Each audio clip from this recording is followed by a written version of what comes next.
Hello dear, welcome back. मैं प्रियंका चौधरी और आज के इस वीडियो मॉड्यूल में हम पढ़ने वाले हैं क्लास 8 हिंदी की बुक वसंत भाग 3 के चैप्टर सुदामा चरित के क्वेश्चन आंसर। और इसी वीडियो में अभ्यास के प्रश्नोत्तर के साथ साथ हम कुछ महत्वपूर्ण बहुविकल्पीय प्रश्नोत्तर भी करने वाले हैं। तो डियर स्टूडेंट्स, देखिए सबसे पहले अभ्यास के प्रश्नोत्तर।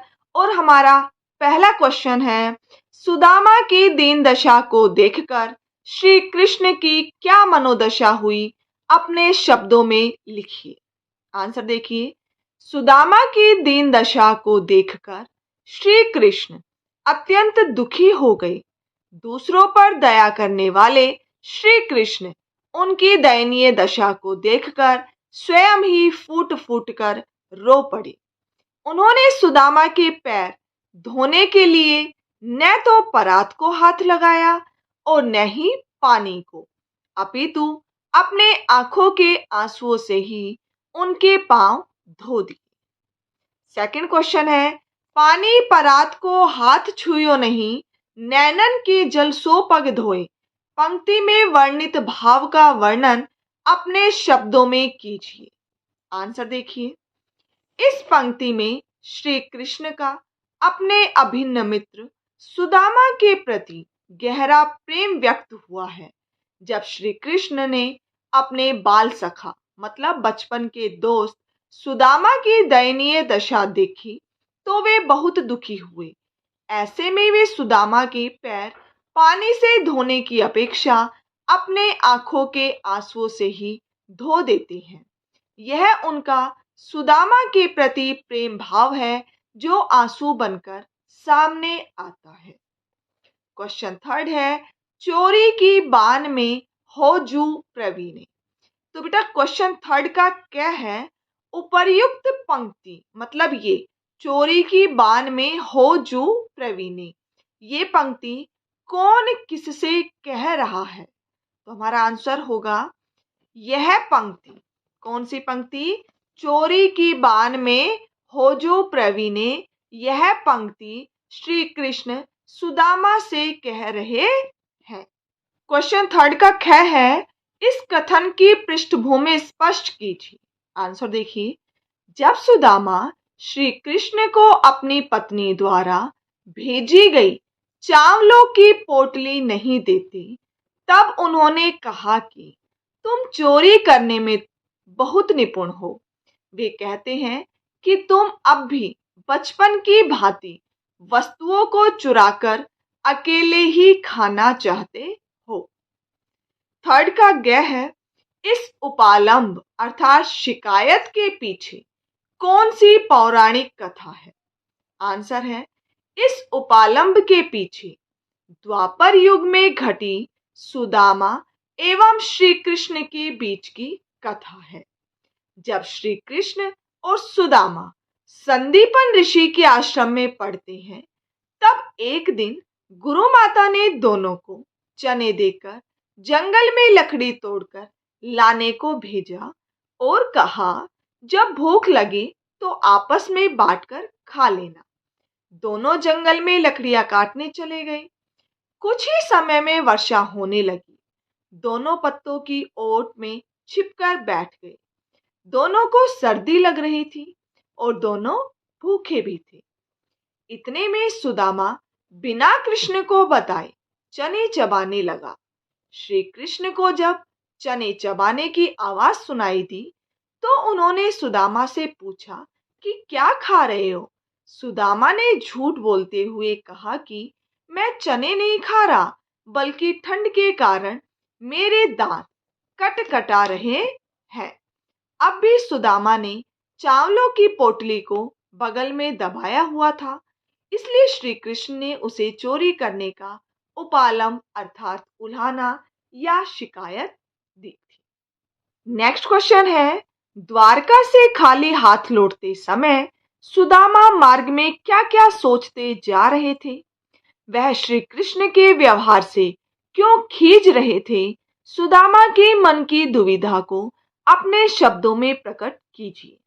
आंसर देखिए बेटा, जब तक सुदामा श्री कृष्ण के पास रहे तब तक उन्होंने उनकी बहुत सेवा की। किंतु श्री कृष्ण ने विदाई के समय सुदामा को प्रत्यक्ष रूप में कुछ नहीं दिया। यह बात सुदामा को बहुत बुरी लगी। वे लौटते समय मार्ग में सोचते हैं कि ये वही कृष्ण है जो घर घर दही की चोरी किया करता था। आज के समय में ये राजा बन गए तो क्या हुआ। वे फिर सोचते हैं कि मैं सहायता के लिए इनके पास न आता तो अच्छा होता, क्योंकि इन्होंने मुझे खाली हाथ लौटा दिया। मैं तो यहाँ आना ही नहीं चाहता था, किंतु मेरी पत्नी ने मुझे यहाँ जिद करके भेजा था। अब मैं उसे जाकर कहूंगा कि कृष्ण ने बहुत सा धन दिया, अब तुम इसे संभाल कर रखो। वे कृष्ण के ऐसे व्यवहार से खींच उठते हैं, क्योंकि उन्होंने ऐसी उम्मीद नहीं की थी कि श्री कृष्ण उन्हें खाली हाथ लौटा देंगे।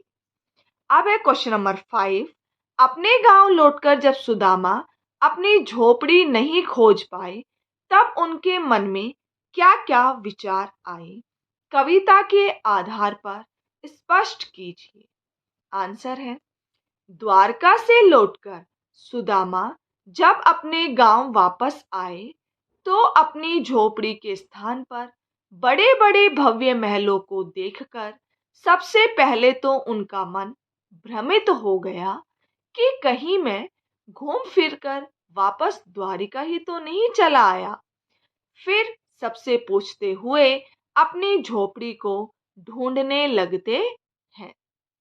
अभ्यास का नेक्स्ट और लास्ट क्वेश्चन है, निर्धनता के बाद मिलने वाली संपन्नता का चित्रण कविता की अंतिम पंक्तियों में वर्णित है, उसे अपने शब्दों में लिखिए।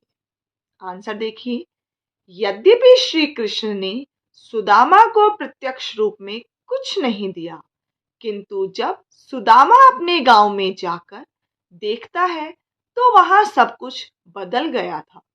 झोपड़ी के स्थान पर सोने का महल खड़ा था। पहले पैरों में पहनने के लिए चप्पल नहीं थी। अब महावत, महावत कौन होते बेटा? हाथियों को चलाने वाले हाथी लेकर द्वार पर खड़े हैं। पहले सोने के लिए कठोर भूमि थी, आज कोमल बिस्तर पर भी नींद नहीं आती है। पहले खाने को मोटा अनाज भी नहीं मिलता था, और आज श्री कृष्ण की कृपा से प्राप्त किशमिश भी अच्छी नहीं लगती। तो डियर स्टूडेंट्स, ये थे हमारे अभ्यास के प्रश्नोत्तर। अब बात आती है बहुविकल्पीय प्रश्नोत्तर की। तो हमारा फर्स्ट क्वेश्चन है, सुदामा चरित शीर्षक कविता के कवि का क्या नाम है? डियर स्टूडेंट्स, जैसे मैं ऑप्शन बोलूं तो आप अपने आंसर को जरूर चेक करना, ठीक है? खुद के मन में आप आंसर देना कि आपके कितने आंसर सही आए हैं, और कमेंट बॉक्स में कमेंट जरूर करना। तो सुदामा चरित शीर्षक कविता के कवि का क्या नाम है? नरोत्तम दास, तुलसीदास, सूरदास या कबीरदास? तो हमारा राइट आंसर होगा option A, Narottam Das. Second question है, द्वारपाल ने श्री कृष्ण को किसके आने की खबर दी थी? गरीब मजदूर के, किसी दूत के, सैनिक के या गरीब ब्राह्मण के? तो डियर स्टूडेंट्स, हमारा राइट आंसर होगा ऑप्शन द, गरीब ब्राह्मण के। गरीब ब्राह्मण कौन था बेटा? सुदामा। क्वेश्चन नंबर थर्ड है, सुदामा की पोटली में क्या था? चीनी, गुड़, चावल या बताशे? तो सुदामा की पोटली में थे चावल, ऑप्शन से। हमारा नेक्स्ट क्वेश्चन है, तंदुल का अर्थ है रोटी, चावल, गुड़ या चीनी? तो डियर फ्रेंड्स, तंदुल का अर्थ होता है चावल, option B is correct. Question fifth है, श्री कृष्ण ने सुदामा की सहायता किस रूप में की थी? आंसर है अप्रत्यक्ष, प्रत्यक्ष, वस्त्र देकर या भोजन देकर?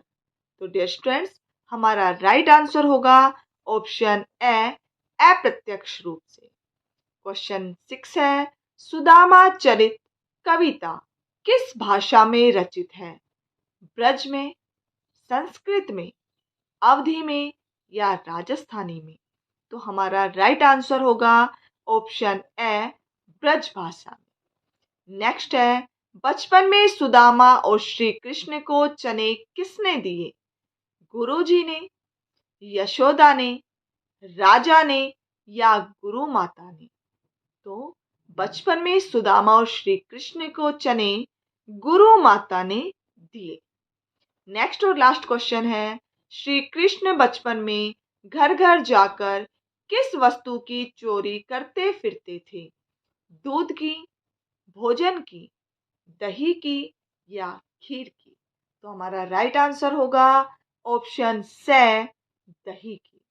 तो डियर स्टूडेंट्स, ये थे हमारे चैप्टर सुदामा चरित के question answer and MCQ question. ठीक है, तो आई होप आपको क्लियर हो गए हो। तो डियर स्टूडेंट्स, यदि वीडियो अच्छी लगी हो तो इसे लाइक और शेयर करना ना भूलें। Thank you.